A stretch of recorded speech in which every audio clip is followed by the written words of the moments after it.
Vamos a ver ya uno de nuestros últimos temas, que es... A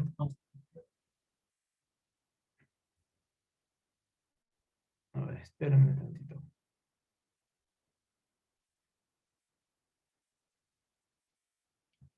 Bueno, vamos a ver entonces el osteoporosis. Yo soy Cristian Rojas, el doctor que va a coordinar nuestra clase es el doctor Mejía. Bueno, vamos a comenzar con la definición. Aquí es importante recordar que la osteoartrosis es una enfermedad articular que va a ser caracterizada por la degeneración, la pérdida del cartílago y la alteración del hueso subcondral.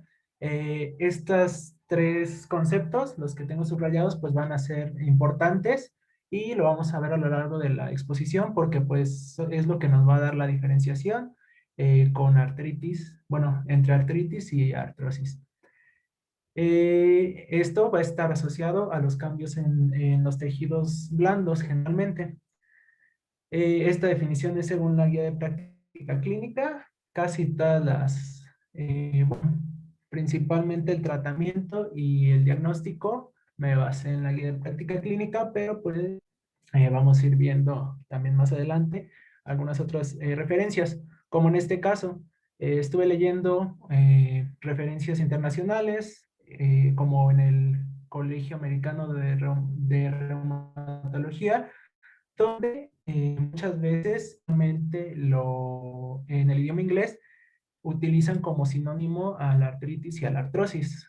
Bueno, los utilizan como términos indistintos. Sin embargo, pues nosotros como hispanohablantes, pues sí vamos a tener una cierta diferenciación, ya que, pues como recordamos, bueno, yo recuerdo mucho al doctor Mardonio cuando nos explicó estos temas, los que llegamos a estar con él, que la artritis iba a ser pues básicamente un proceso inflamatorio de la membrana sinovial y la artrosis como tal, que es nuestro tema, se trata de un proceso crónico degenerativo que va a afectar al cartílago. Y bueno, esta imagen se me hizo interesante y pues más de entender para la diferenciación. Pues mucho ya la tenemos clara, pero de todos modos, si nos vamos a bibliografías internacionales, pues nos puede llegar a causar confusión o llegar a olvidar la diferenciación que nosotros sí debemos hacer, ¿no? Entonces nada más se las dejo ahí. Aquí pues nada más recordar que es inflamación de la membrana sinovial y la artrosis es la afección crónico-degenerativa del cartílago. Vamos a entrar ya a la epidemiología. Según la guía de práctica clínica, nos dice que en nuestro país la osteoartrosis tiene una prevalencia del 10.5% en nuestra población general. La gonartrosis, que es la afección a la rodilla, es la más común y se va a presentar en el 80% de los casos. También nos dice que las mujeres van a ser el género más afectado, esto debido a muchos factores hormonales, como lo puede ser la exposición que llegan a tener en el embarazo o los fenómenos que tienen en cuanto a sus estrógenos cuando llega el momento de su menopausia. También la sepsis la cataloga dentro de las 10 principales motivos de consulta y seguimiento en las unidades de medicina familiar.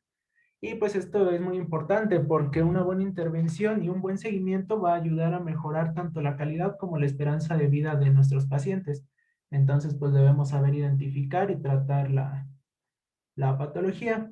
Y nos dice también que el 12% de los casos se detecta en pacientes de 60 años o más y un 6% se detecta en pacientes de 30 años o más. Esto pues lo que nos indica es que generalmente la consideramos una enfermedad geriátrica y básicamente crónico-degenerativa. Aquí es importante también resaltar que no porque ese 12% se detecte a los 60 años o después, sea sinónimo de que en ese momento de la vida comience la enfermedad o comience la sintomatología. Simplemente los pacientes dejan pasar los síntomas y pues aquí ya nos dificulta un poco el seguimiento que le podemos dar, pero pues eso ya no depende de nosotros. Y luego vamos a tener la clasificación. La vamos a clasificar en primaria y secundaria. Básicamente la primaria es cuando, bueno, la determinamos como una causa idiopática. Y la primaria también la vamos a subdividir en dos, en localizada y generalizada. Localizada es pues cuando tiene afección en un sitio específico, en una articulación específica, teniendo pues como localizaciones comunes las manos, los pies, la rodilla, que es la más común en México, la cadera, la columna, tanto cervical como lumbar, son las más comunes, y otras localizaciones como el hombro o el tobillo. Y vamos a tener la generalizada, que vamos a tener como término para decir que es generalizada cuando la osteoartrosis se presenta en tres o más áreas o superficies articulares, ya sean articulaciones pequeñas o más importantes como la columna, o también articulaciones grandes en conjunto a las de la columna, o también pueden presentarse mixtas. Esto pues nada más debe de seguir la regla de que afecte tres o más áreas articulares, para así tenerlo en cuenta. Y tenemos la clasificación secundaria. Esta, pues, como generalmente lo hemos visto en otras patologías, es cuando se origina debido a otras enfermedades congénitas o del desarrollo, pues el paciente ya tenía afección y esto fue afectando o condicionando el desarrollo de la osteoartrosis.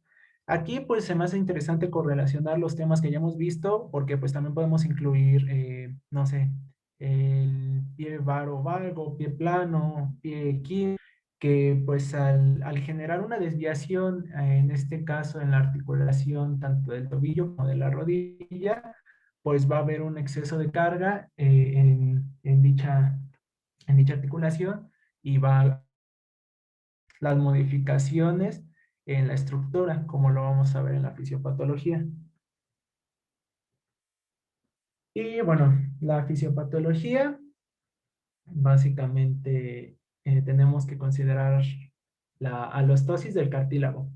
La alostasis es un término muy parecido a la homeostasis, sin embargo, aquí lo podemos definir como un proceso en el que pues, la articulación o cualquier parte del cuerpo en general va a recuperar su estabilidad.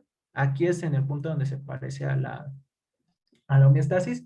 Sin embargo, este lo va a recuperar tras estar sometido a una situación de exigencia o estrés, como puede ser la sobrecarga sobre cierta articulación, y pues lo va a compensar realizando cambios que también consideren exigencias futuras, lo cual nos va a derivar a una deformidad de la articulación que esté afectada, como lo vamos a ver también en la presentación clínica que vayamos a tener. Y bueno, debemos considerar también que entre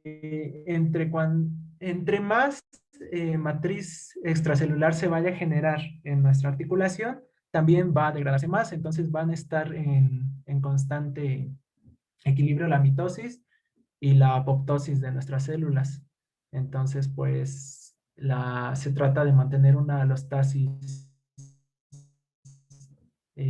durante muchos años hasta que ya el cuerpo no puede aguantarlo y comienzan las complicaciones clínicas y sus manifestaciones.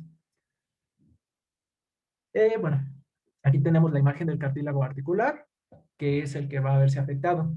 Generalmente el cartílago articular, bueno, el cartílago en general, va a ser un remanente del esqueleto fetal, el cual, pues como lo llegamos a ver en la embriología del sistema óseo, no va a tener una osificación endocondrial y va a mantenerse hialino, como pues regularmente tienen esqueleto los fetos en cierto momento del desarrollo intrauterino. Y bueno, como todos va a tener un tejido conectivo denso, que es este que vemos arriba. Generalmente, esto es en lo que se va a diferenciar del hueso, tienen periósteo. Aquí en algunos casos pueden tenerlo, en algunos casos no, pero podemos ver que cuando llegan a tener periósteo, pues es una capa prácticamente nula, inexistente. Es muy poco el periósteo que pueden llegar a presentar. Solamente pues aquí sí la imagen lo marca para que no olvidemos que es una parte de nuestro sistema óseo. y que puede llegar a presentarse en el cartílago articular. Bueno, en el cartílago articular definitivamente no vamos a tener periósteo. Y luego vamos a tener pues las zonas de todo el cartílago articular propiamente dicho, que es esto, donde vamos a tener que, bueno, vamos a pasar aquí a la imagen grande. Dejen, pongo el señalador.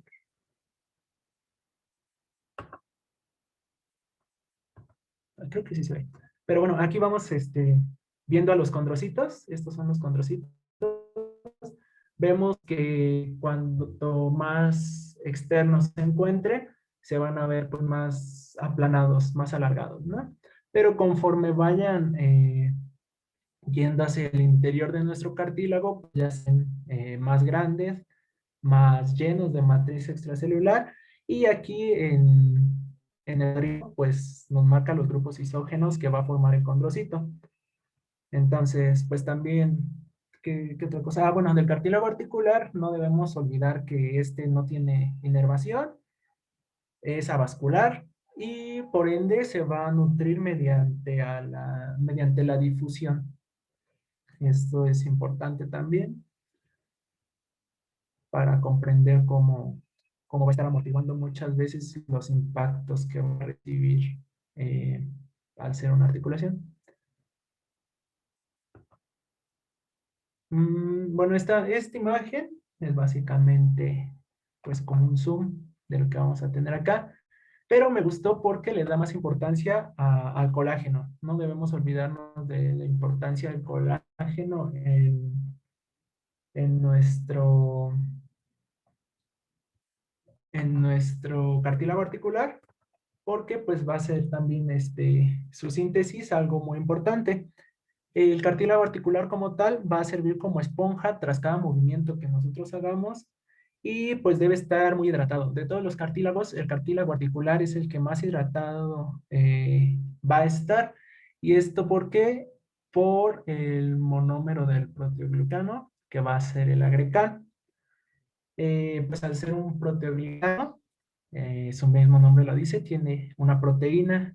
Las proteínas regularmente, bueno, las proteínas tienen carga negativa y esto, pues para no hacernos tantas bolas, va a traer agua hacia adentro de nuestro cartílago. Entonces esto es muy, muy importante para saber que debe estar bien hidratado y cuando comenzamos a tener problemas en esta hidratación dentro del cartílago, pues es cuando el paciente empieza a presentar manifestaciones clínicas. Y luego tenemos el mecanismo de daño. Este esquema lo encontré y creo que lo resume muy bien todo. Básicamente es ir siguiendo las flechas, pero pues bueno, está muy bien, se los voy explicando. Primero debemos tener pues un factor de riesgo, ¿no? No es como que la enfermedad aparezca de la nada. El factor de riesgo pues nos va a condicionar una susceptibilidad para tener osteoartritis. Luego, esta susceptibilidad va a causar un desequilibrio fisiológico en el que pues van a influir factores que actúan directamente sobre la articulación, como un traumatismo articular o la misma obesidad. También las personas, nuestros pacientes que trabajan pues cargando mucho, van a presentar muchos de estos problemas. Dependiendo, aquí el punto es que cuando se usa de más o excesivamente la articulación afectada, es lo que va a condicionar un desequilibrio fisiológico.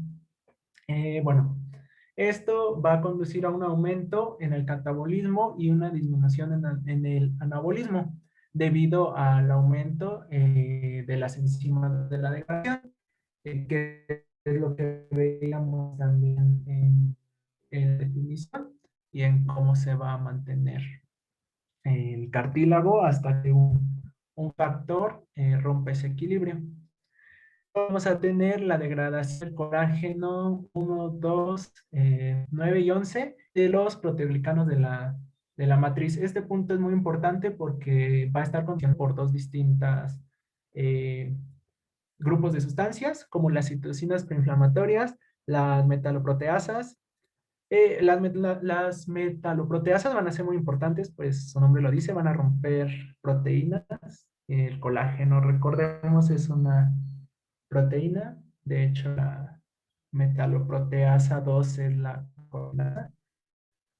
Sí, sí, es la 2, que es la colagenasa, y pues está condicionando a un estado no óptimo a nuestra articulación, donde no va a tener tanto colágeno, comenzar a tener problemas, y también va a tener liberación del factor activador de platinógeno. Y por otro lado, vamos a tener que esto va a condicionar una inflamación y la degradación del cartílago, el cual va a estar intentando repararse constantemente, pero lo va a llevar de nuevo a la liberación de las sustancias que ya estuvimos mencionando, y va a comenzar a hacer pues como que un círculo que no nos va a estar ayudando, ¿no?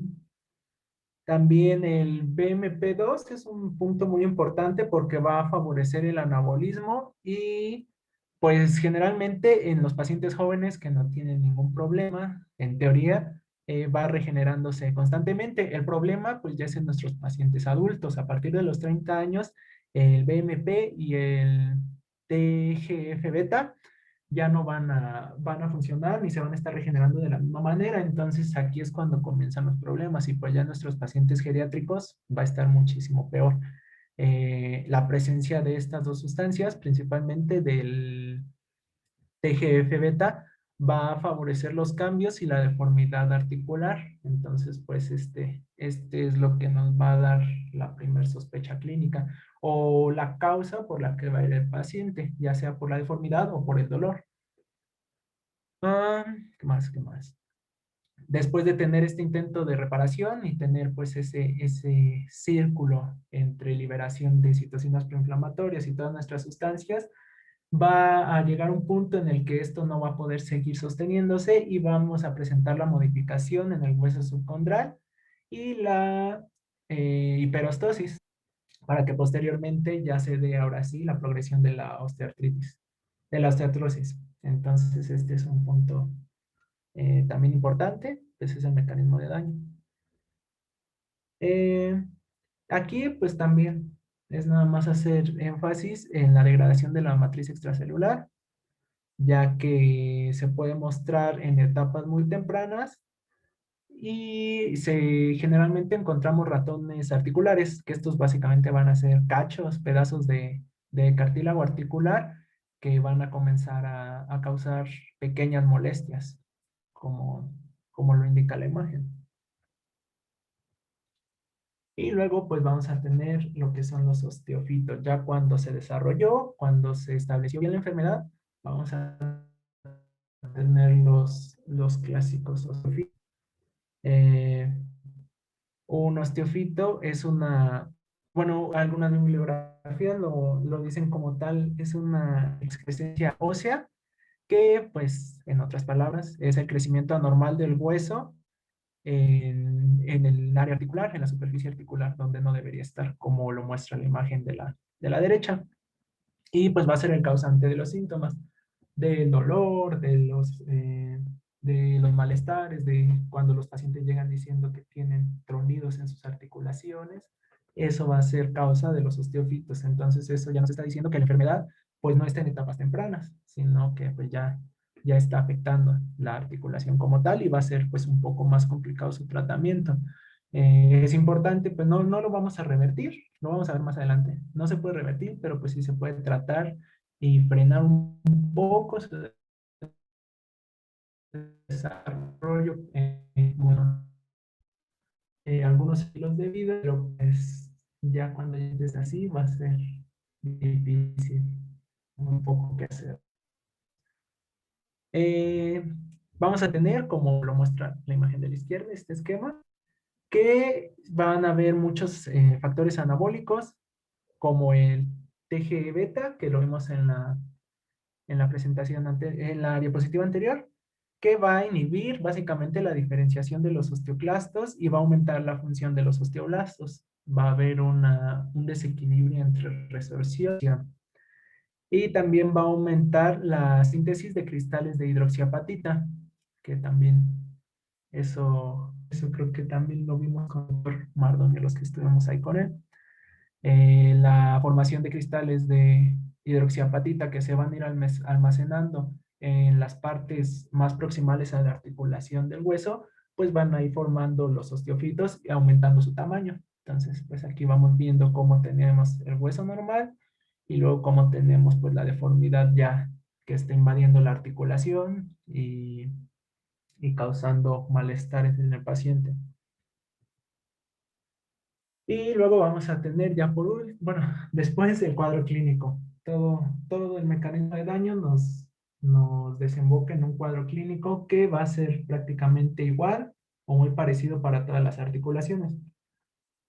Este se caracteriza por una rigidez articular matutina que no debe ser mayor a 30 minutos, un dolor articular intenso de instalación insidiosa, el cual va a incrementar cuando se está utilizando de más la articulación, o bueno, incluso ya en estados más avanzados, cuando simplemente utilizamos la articulación, ya comienza a haber pues malestar.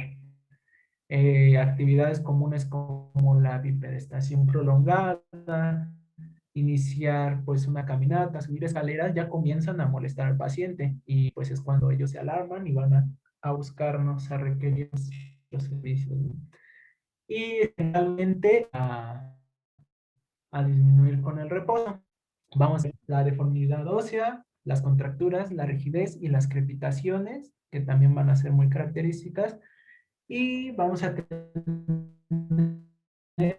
en algunos casos, principalmente rodillas articular, el cual no va a tener incremento de la temperatura local de la articulación, pero sí va a ser muy notorio a simple vista, que es cuando dicen que se le sale el líquido. Ya levantamos el pantalón por encima de su rodilla, o cuando vemos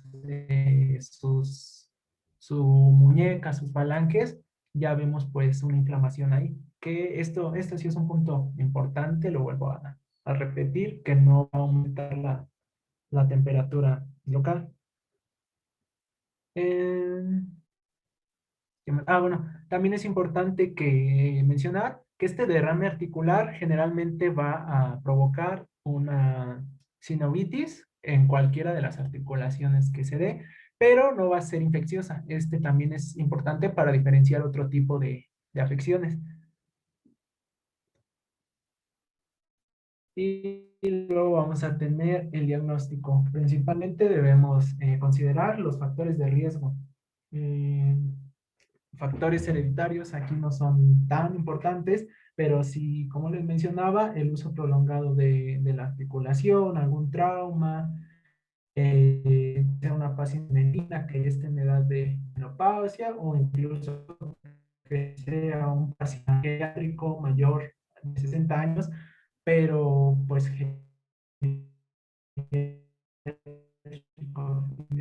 cuenta en física de la articulación. Las articulaciones se exploran casi igual. Ahorita vamos a ver algunas que difieren un poquito, pero pues generalmente van a tener una deformación, van a tener alteraciones en su fuerza, tanto de la articulación como del músculo. Y en cuanto al músculo propiamente dicho, van a tener alterado el tono y el reflejo. Tenemos que buscar datos de inflamación, así como de dolor, eritema, temperatura o derrame sinovial. Aquí vuelvo a mencionar que la temperatura es importante porque en teoría no debe aumentar donde se encuentra el derrame sinovial. Debemos, también lo menciono más adelante, y debemos evaluar los movimientos y la estabilidad articular.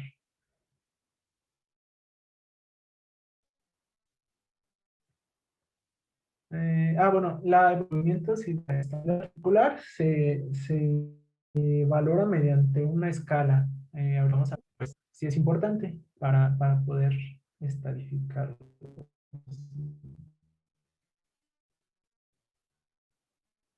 Y bueno, aquí lo que les decía, el cuadro, la mayoría de las articulaciones sí están pues, ordenadas de más común a menos común. En pacientes americanos y mexicanos. La mayoría comparten pues el mismo cuadro clínico, comparten el dolor, comparten deformidad ósea, pero pues aquí podemos ver, por ejemplo, que por actividad deformidad ósea, pues creo que está más que claro de lo. Eh, Luego vamos a tener ya algunas maniobras específicas como lo de la rodilla. Esto importante hacer énfasis porque pues recordemos que en la población mexicana la osteoartrosis de rodilla va a ser la más común, entonces pues la debemos evaluar de manera correcta. ¿Y cómo lo vamos a hacer? Con la prueba de Murray y que se presente el signo de Fouché. Esta va a consistir en la flexión de cadera y de rodilla a 90 grados. Al tenerlos flexionados de esta manera, vamos a tomar de manera posterior la articulación de la rodilla y de manera distal la pierna, como se va, pues en ambas imágenes. Y vamos a realizar una rotación interna y una rotación externa. Vamos a explorar pues los tres compartimentos que se van a hacer gracias a los meniscos. Recordemos los meniscos semilunares, que vamos a tener lateral y medial. Estos van a formar tres compartimentos. Los vamos a explorar mediante hacer esta rotación interna y externa. Y si el paciente presenta dolor y articulaciones, pues prácticamente podemos dar por hecho que se trata de una osteoartrosis. Va a presentar distintos signos. Entonces, si el paciente tiene gonartrosis, pues va a tener dolor y crepitaciones al realizarle el test de Murray. Y cuando hacemos la rotación interna, vamos a realizar una extensión lenta de la rodilla y el paciente también va a tener dolor. Entonces, pues también considerando estas tres afecciones, es cuando podemos decir que efectivamente el paciente tiene afección en la articulación de la rodilla, tiene artrosis. Y bueno, aquí tenemos una imagen, por ejemplo, del derrame sinovial en la rodilla de pacientes. Tenemos lo que les comentaba de los nódulos de Herving, que van a ser distales. Eh, bueno, aquí podemos observar en el derrame sinovial de la rodilla que va a tener un aumento en el volumen, no va a tener eritema.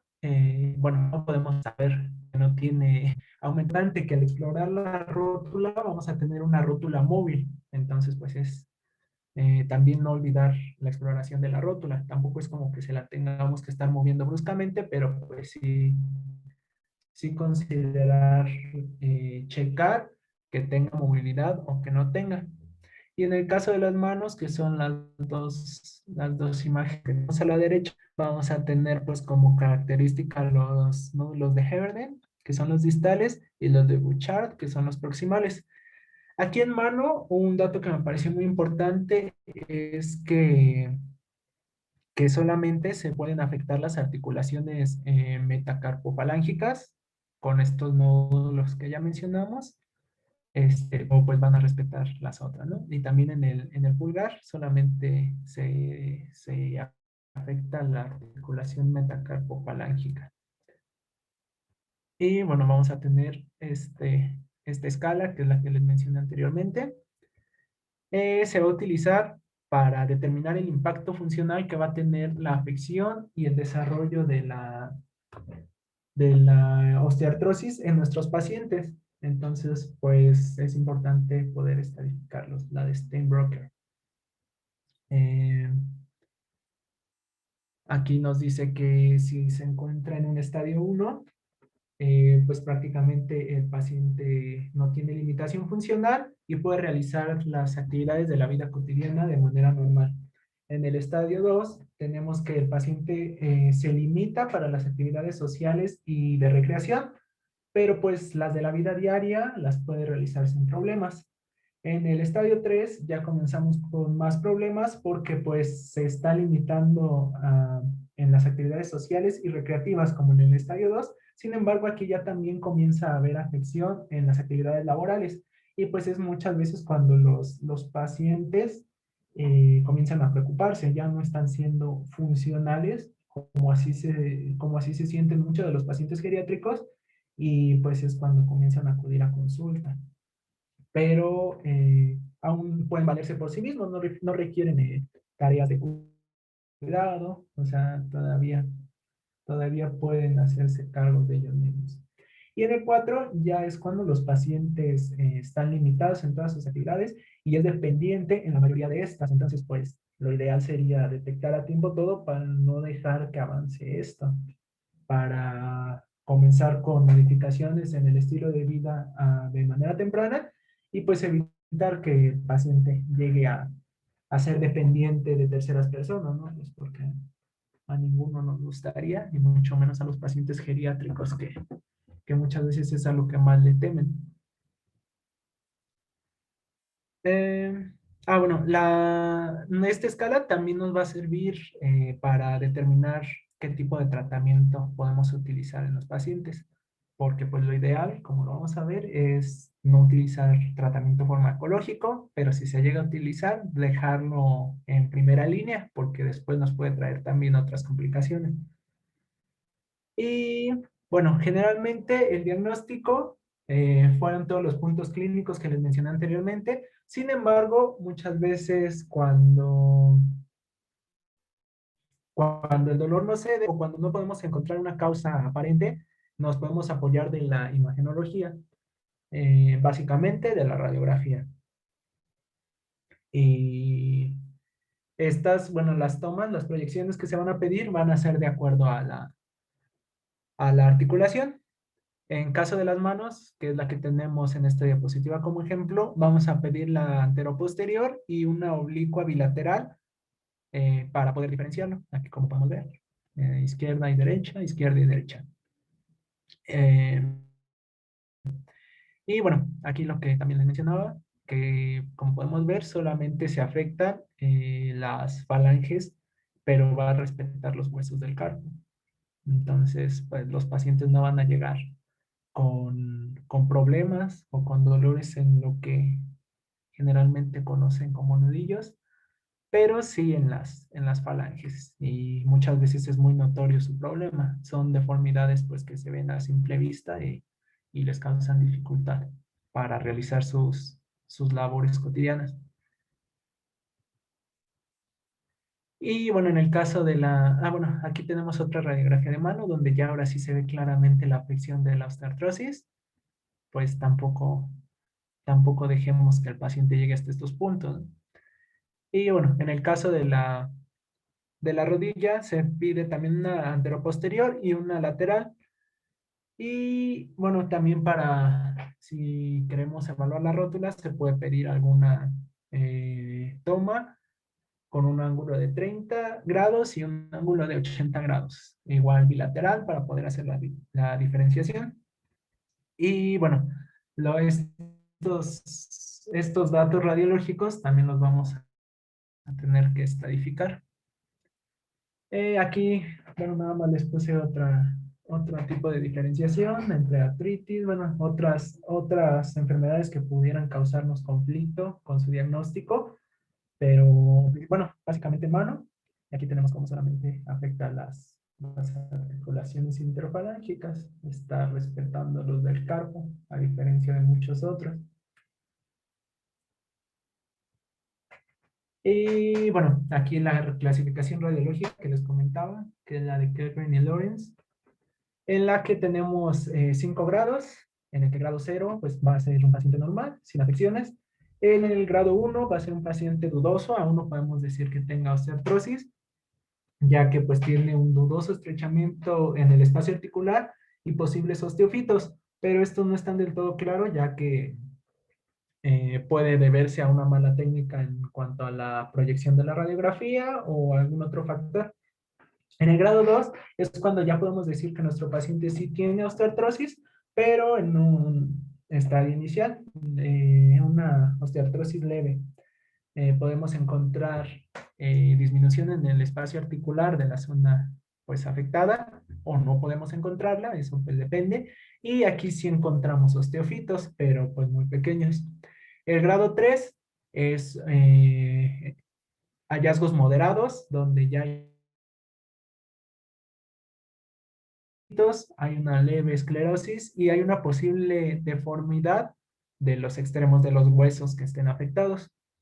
Y en el 4 que pues es nuestro grado más elevado, es cuando el paciente ya está grave, donde está marcando la disminución del espacio articular, donde va a haber muchos osteofitos, o sea, prácticamente nuestra articulación va a estar deformada por donde la veamos, va a haber una esclerosis grave y va a haber una deformidad en los extremos de los huesos. Ahora sí la vamos a encontrar en todos estos pacientes.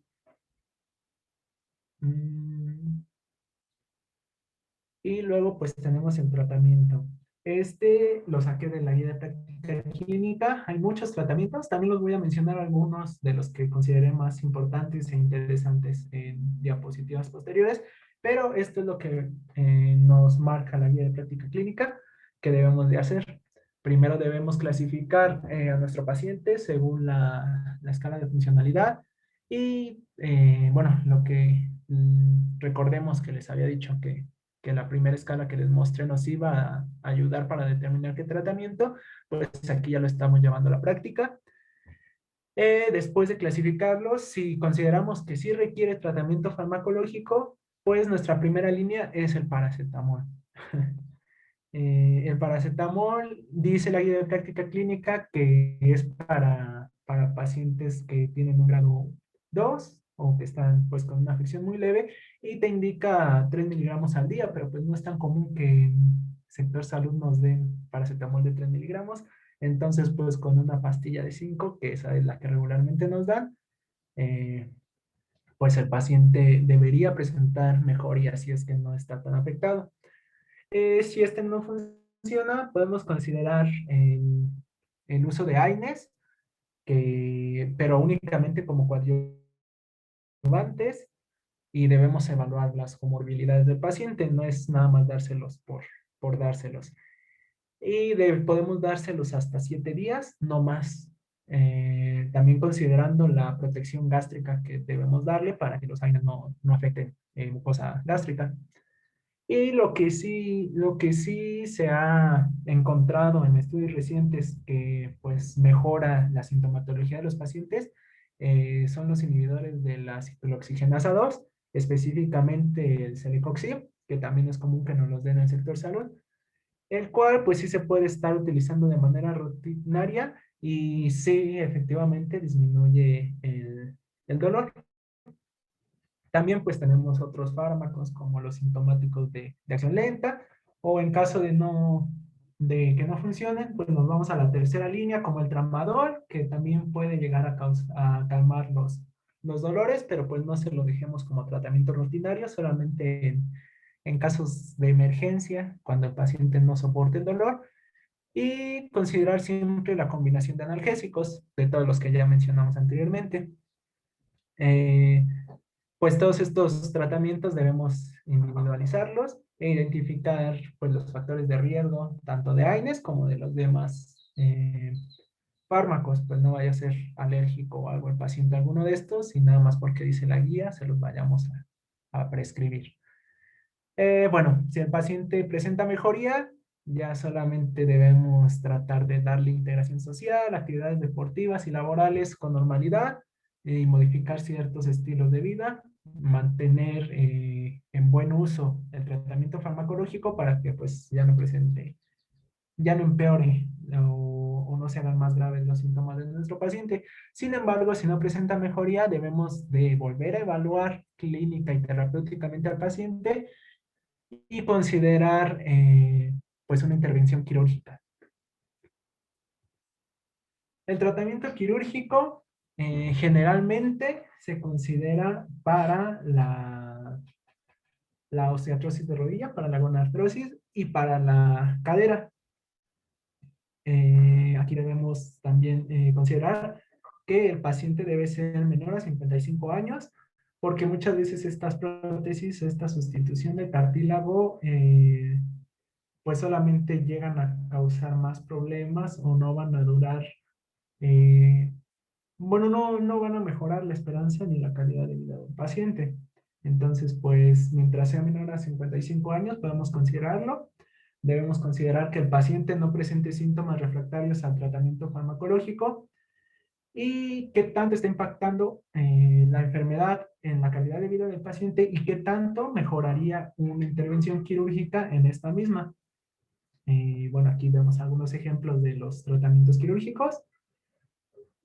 También está contraindicado, pues como la mayoría de las cirugías, en pacientes con desórdenes neurológicos, emocionales o mentales que estén, bueno, que sean severos.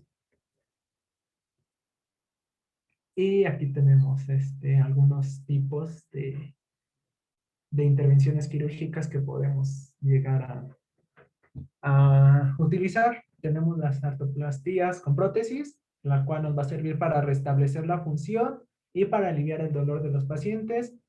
Es lo que les comentaba, tienen una durabilidad limitada, entonces pues hay que considerar la edad del paciente para no, o sea, pues no nos va a ayudar de mucho someter a la cirugía a un paciente de unos 70, 75 años, porque pues no, o sea, la durabilidad no va a ayudar mucho a mejorar su calidad de vida. Generalmente, bueno, se indican en rodilla y cadera y se utiliza cuando hay una degeneración estructural avanzada y la sintomatología ya no es tan tolerable para el paciente. Luego tenemos el lavado articular, el cual se lleva a cabo con artroscopía o aguja. Sirve para eliminar las adhesiones intraarticulares y de esta manera, pues, mejorar la movilidad de la articulación. Y sirve también para movilizar los fragmentos de tejido y de citocinas. Entonces, esto va a ayudar a disminuir la inflamación y el dolor de nuestro paciente. Entonces, ya va a tener mayor movilidad. Y vamos a tener por último las osteomías correctoras, que se debe considerar en los pacientes menores a 65 años o jóvenes que son físicamente activos. Esto pues generalmente se utiliza en deportistas que aún quieren o pretenden seguir con su carrera, o pues en otro tipo de trabajadores que estén en constante uso de sus articulaciones. Solamente sirve para las fases sintomáticas iniciales, al contrario de la primera que mencionamos, y se utiliza cuando hay alteración en la alineación del equilibrio de cargas, lo que les mencionaba también, algún tipo de pie plano, de pie fino. Y bueno, esto ya es como que extra, esto ya no viene en la guía de práctica clínica, pero sí lo menciona el Colegio Americano de Reumatología, porque pues muchas veces los pacientes nos van a llegar con remedios caseros o con tratamientos alternativos que vieron en internet, que les comentaron, y que muchas veces nos puede quedar la duda si sirven, si no sirven, qué le decimos al paciente, porque pues también no se trata de darles un no rotundo, porque pues no. Y bueno, el Colegio Americano de Reumatología nos indica esta tablita que se trata de los que pues sí podemos recomendar. Los que están en verde más fuerte son los que sí están recomendados, sí se les ha encontrado en estudios pues algún tipo de utilidad. Y los que están en verde más clarito, pues en algunas circunstancias, bajo algunos factores, sí pueden llegar a funcionar, pero tampoco es asegurarle al paciente que con eso va a mejorar, solamente lo podemos utilizar como complemento al otro tratamiento farmacológico que estemos llevando, el que nos indica la GPC. Eh, y bueno, aquí tenemos visión, los que se pueden utilizar en mano, en, en rodilla y pierna.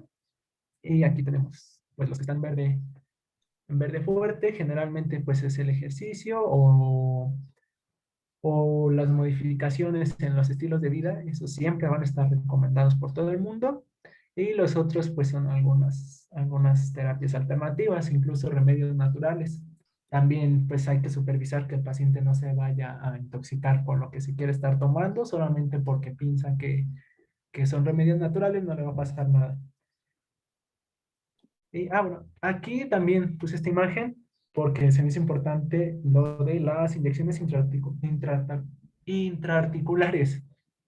Estas sí se les ha encontrado pues un uso, principalmente en rodilla, como aquí lo podemos ver en el cuadro, pero pues tampoco es como que las tengamos que estar poniendo cada que el paciente presenta molestias o cada que el paciente quiere, porque muchas veces el paciente ve que sí le sirvió y quiere estar poniéndosela y no. Su efectividad está limitada a la aplicación de 3 a 4 veces al año y ya. Entonces, pues el uso de esteroides intraarticulares sí puede llegar a ser útil, pero hay que saber eh, que tienen un límite. Y luego tenemos lo que no nos recomienda el Colegio Americano de Reumatología.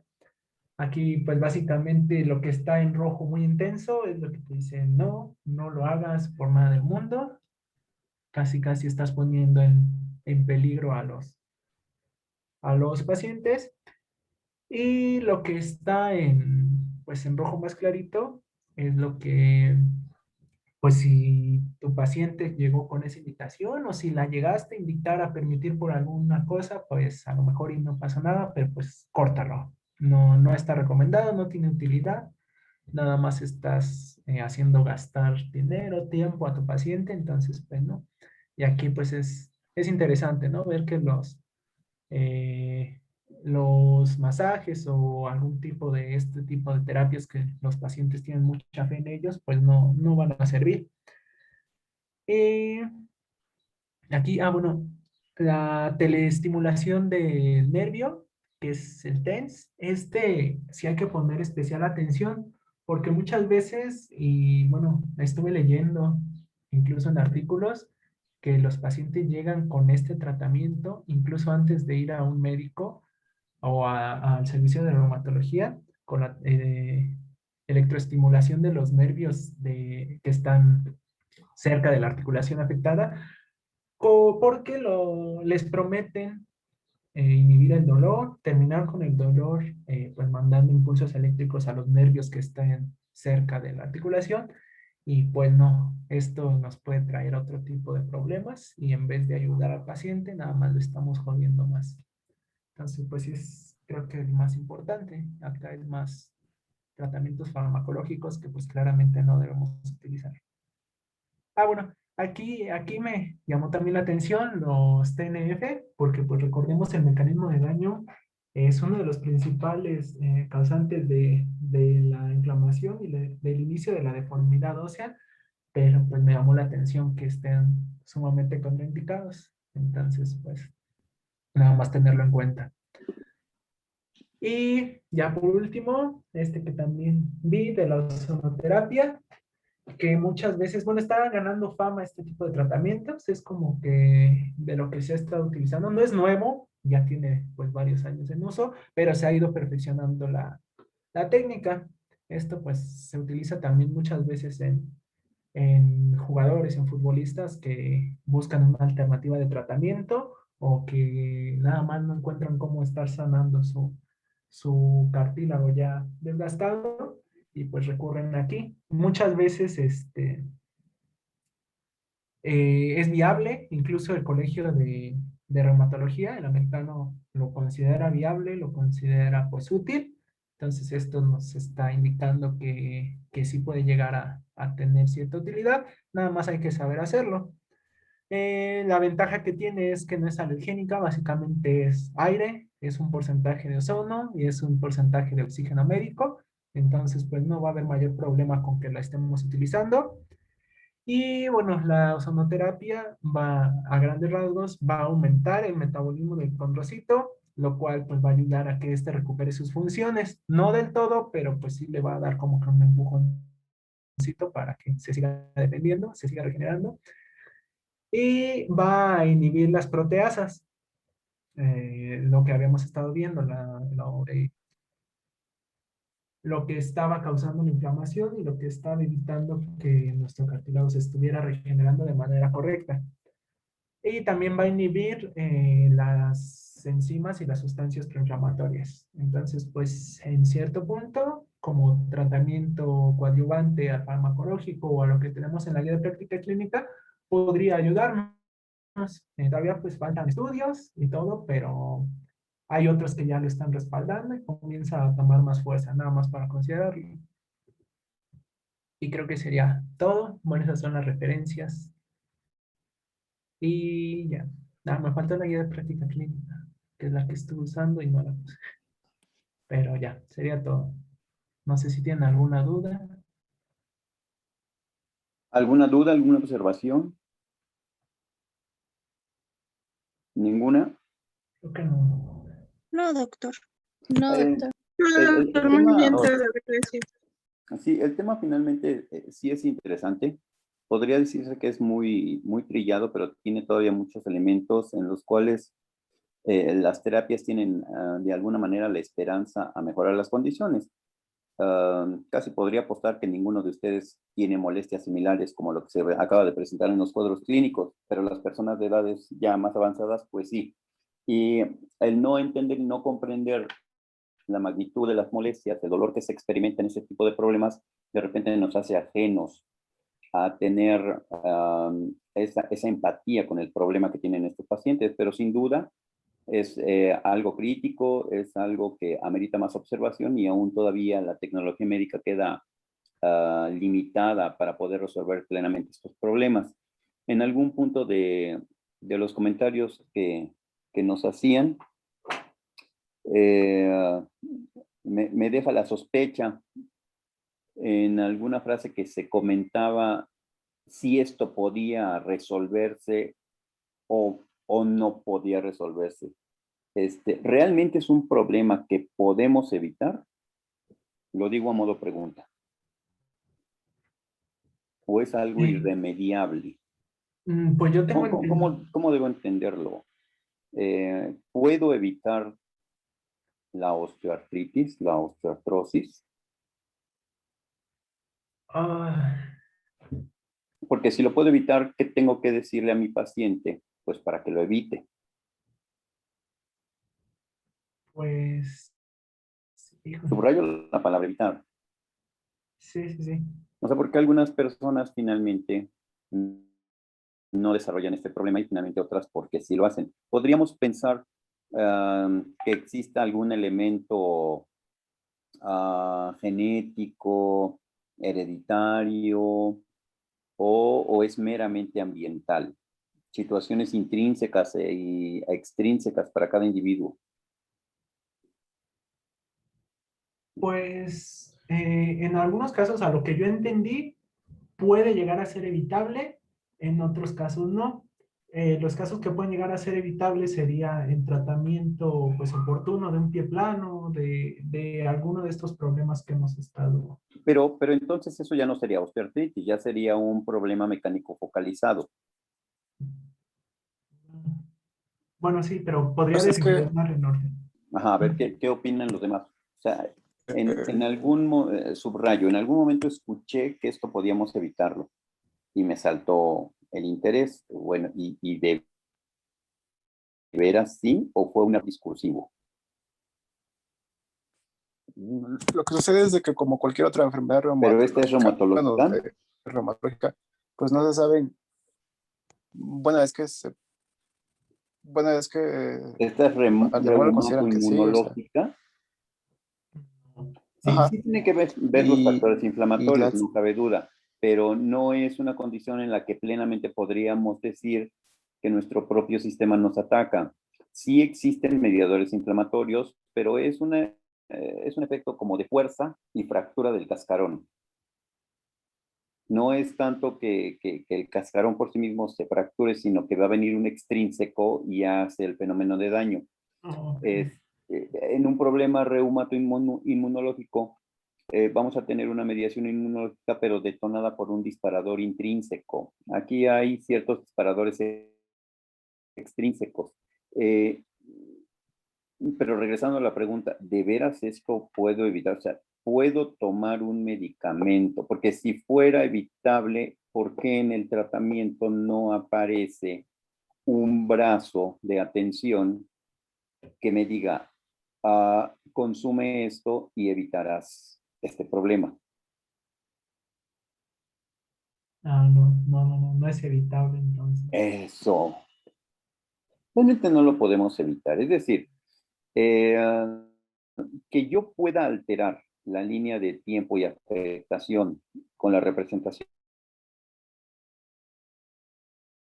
pacientes que puedan tener esta fragilidad dentro de su sistema motor, les condicionará vivir esto que en forma completa no podríamos decir que sea de mediación inmunológica. Tiene mucho que ver los factores extrínsecos. Si ven, los factores de riesgo para desarrollar estos problemas tienen que ver justo con esos factores ambientales extrínsecos como pueden ser la alimentación, el sobrepeso, las actividades físicas extremas ante una condición de fragilidad. Si existiera una robustez en el sistema osteomiarticular, probablemente los factores extrínsecos no generarían, pero en personas que tienen esa fragilidad solamente lo desarrollan y si bien no podemos evitarlo, sí podemos modular la intensidad de expresión de daño. Eso sí lo podemos hacer. Con los tratamientos que se comentaron, sí podemos tener ese efecto. Me llamaba la atención en lo último que citaba sobre aquellos medicamentos que interfieren sobre el efecto de daño, la participación de daño del factor de necrosis tumoral. Si rascamos un poquito tu observación, ¿por qué tendría que ponerle un tinte rojo de utilidad muy poco eficiente para este tipo de terapias? ¿A qué se debería? ¿Sí podría existir beneficio? La realidad de las cosas es que sí puede existir un beneficio sobre manejar el factor, bueno, y una intervención e inhibición del factor de necrosis tumoral, pero ¿qué lo pone en tela de juicio? Para este problema, ¿eh? Para otro sería otra historia, pero para este, ¿por qué se pone en esa tela de juicio? Ah, sí, sí me llamó la atención. No sé si pueda desequilibrar un poco más el proceso que está tratando de hacer de compensación la misma articulación y por eso está en contraindicado. No, no sé. A ver, ¿alguna Ah, otra sí, sí me llamó. opinión? Alguien de su diario personal, ¿cómo lo razonaría?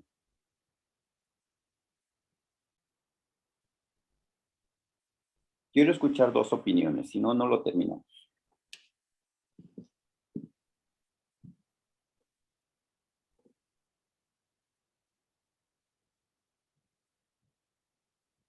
Mm, Opiniones, chicos.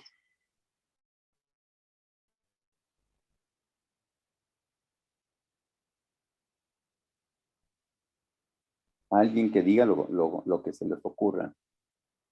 A lo mejor presencialmente les exigiría más, pero no estamos presencialmente, estamos a través de esta vía electrónica. No quiero que me respondan lo que es, solo quiero escuchar su opinión.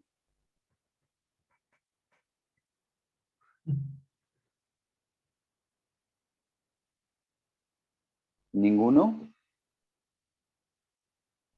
El factor de necrosis, bueno, los inhibidores del factor de necrosis tumoral sí tener alguna rama discreta, pequeña de beneficio para esto, porque las vías de afectación y vías proinflamatorias son más extensas, ya lo comentábamos, son extrínsecas, no son plenamente intrínsecas, y esto hace que los inhibidores del factor de necrosis tumoral tengan esa limitada acción porque solamente atenderían a una pequeña rama de toda la dicotomización del problema, por un lado. Por otro, no están exentos este tipo de medicamentos a factores indeseables y factores adversos, donde en la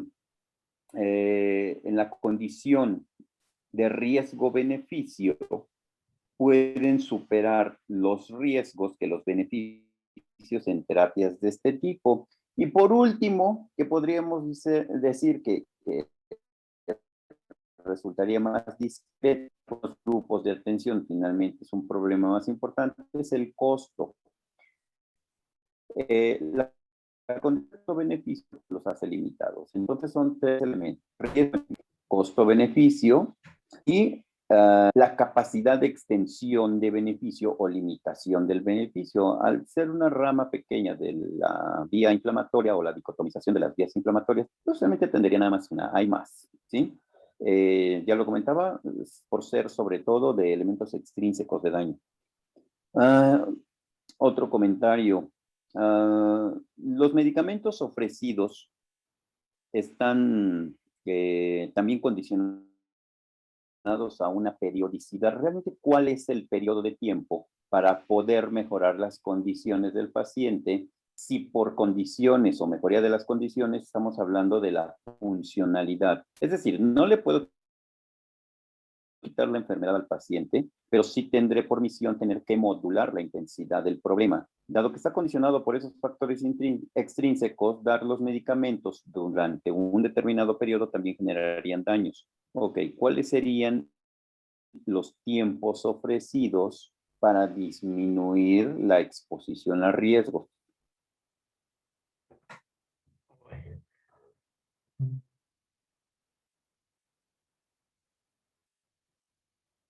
¿Alguien que quiera comentar? No, no me hagan creer que todo lo que trabajó su compañero y para exponerle su compañero, todo fue fabricado bajo un terreno estéril.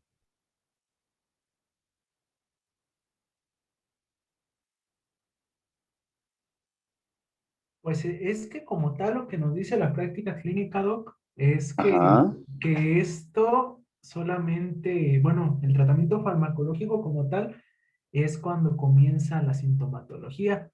Si en cierto punto la sintomatología cede y ya hay una modificación en estilos de vida, eh, exacto. pues Sí, podemos suspender el tratamiento esperando que no vuelva a presentarse. exacto, exacto. Realmente son inductores. Lo dices muy atinadamente, aunque con miedo, pero atinado. No hay un tiempo muy claro o establecido por las guías o las recomendaciones internacionales. Se habla y se opina sobre programas de atención farmacológica de duración de entre 3 y que pueden llegar hasta 5 meses. El problema es que el paciente puede sufrir efectos adversos o efectos indeseables por los esquemas de tratamiento tan prolongados y que pueden repercutir en las manifestaciones gastrointestinales. No es raro, no es distante saber que a los servicios de urgencias llegan muchos pacientes de edades avanzadas en tratamientos crónicos, pero que llegan con problemas de sangrados de tubo digestivo alto o bajo o mixtos. Y eso es un problema porque lo que empezó con un dolor articular, con una deformación, pero con un manejo farmacológico prolongado, intenso y en algunos casos hasta agresivo, lleva a los pacientes a experimentar otro tipo de problemas y es una conexión de enfermedades. Claro es saber que un problema de osteoartritis con un tratamiento agresivo, prolongado, pues te va a llevar a un sangrado de tubo digestivo, porque si lees el tema de sangrado de tubo digestivo, vas a encontrar que este es un factor de riesgo. Ahí la conectividad. Entonces, los tiempos no son tan claramente expuestos. Lo que sí de alguna manera se propone es justo lo que tú dices.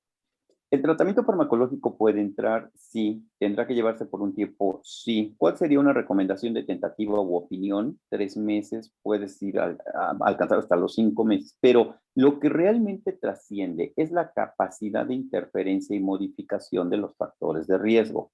Es decir, si las personas tienden al sedentarismo, tendrán que generar cierta actividad mayor que los índices sedentarios.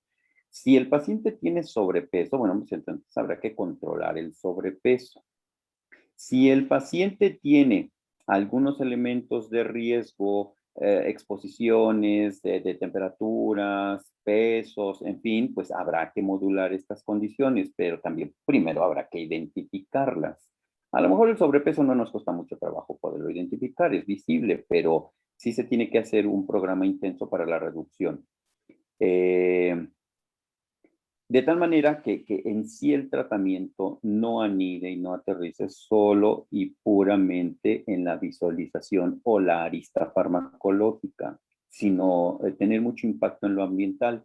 Por eso las recomendaciones del colegiado norteamericano de alguna manera enfatiza que las actividades físicas no son desdeñables, son atinadas, pero a lo mejor no son tan oportunas como quisiéramos, pero que también no tienen tanto impacto en el paciente porque sus alcances y logros son de largo plazo.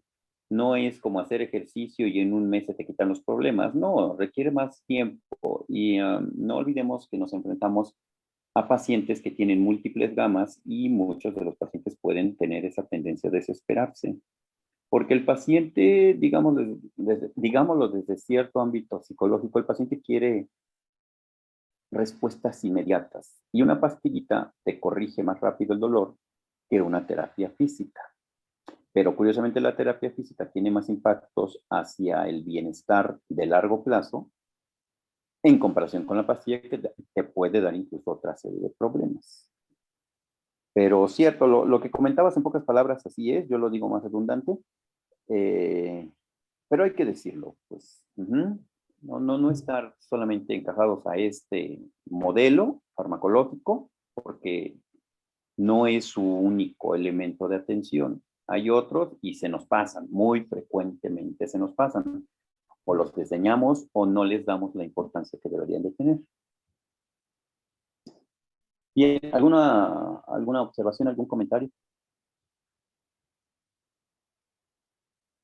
Doctor, de alguna manera u otra, la actividad ideal para el paciente cuando ya está diagnosticada, por ejemplo, con alguna gonartrosis, nosotros le podemos indicar las actividades, por ejemplo, los deportes que se pueden realizar. Estos Sí, deportes de alto impacto, ¿no? Sobre todo. claro. A veces en nuestro ideario personal podemos creer que lo sabemos todo y ese es un error que cometemos con cierta frecuencia. Obviamente, quien tenga mucho interés sobre la terapia física, rehabilitación de estos pacientes y acumula sus conocimientos y se especializa sobre las fuentes de información sobre esto, tendrá mucha ganancia. Pero no solo por citar o decir hay que hacer ejercicio, con eso se resuelve todo. No, el paciente tiene que ser evaluado sobre sus arcos de movimiento, pesos, contrapesos, elasticidad, obviamente su peso para poder generar las dinámicas articulares de flexiones, amplexaciones. Y no todo programa físico es para todo tipo de pacientes. Sí debe personalizarse. Tanto como decirte, nosotros podemos guiarlo, yo te podría decir en una primera instancia que sí, pero lo cierto es que esto sí requiere una competencia de conocimientos y una habilidad de estrategias físicas más complejas que solo decir haga ejercicio. Entonces, debe existir una de dos ramas o las dos ramas participando al mismo tiempo. Que tú conozcas y sepas bien las dinámicas del movimiento articular y pudieras tener una especialización en este tipo. O bien, apoyarte claramente por un equipo especializado. Pero lo que sí hay que evitar es querer interpretar o asegurar condicionamientos y rehabilitaciones físicas en pacientes cuando en verdad no crees que tú conoces el tema. ¿Por qué? Porque con lo que tú le puedas recomendar sobre tu sentido común de lo que tú sabes al momento, más allá de querer mejorar las condiciones del paciente, terminas dañándolo todavía más. Por ejemplo, el famoso uso de las bicicletas fijas generan muchos problemas. Si no le das la altura, la angulación correcta, el posicionamiento del asiento, etcétera, una rodilla que ya empezaba a tener daño o una columna que ya tenía daño con repercusión hacia la cadera, esto termina generando todavía más daño y aceleras la incapacidad del paciente y su progresiva disfuncionalidad. Entonces, ¿podemos recomendarlo? Sí, okay, sí, claro, por supuesto, pero tenemos que conocer estas dinámicas, especializar y mejorar nuestros conocimientos. Pero no solamente por decir hacer ejercicio resolvemos todo.